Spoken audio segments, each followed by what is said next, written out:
بسم اللہ الرحمن الرحیم۔ شروع کرتا ہوں اللہ کے نام سے جو بڑا مہربان نہایت رحم والا۔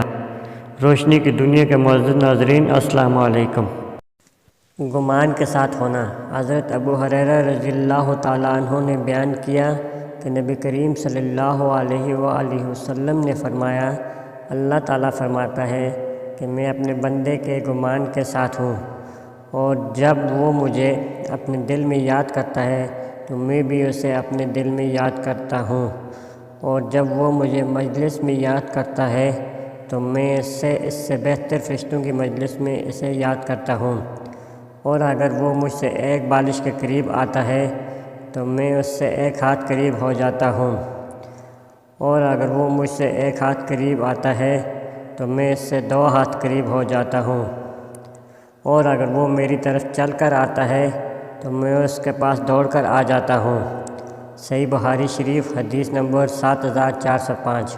اللہ پاک مجھے اور آپ سب کو اس حدیث کو سمجھنے اور اس پر عمل کرنے کی توفیق عطا فرمائے، آمین۔ اگر ویڈیو اچھی لگے تو اسے لائک کر دیں اور شیئر کر دیں، جزاک اللہ۔ السلام علیکم، اللہ حافظ۔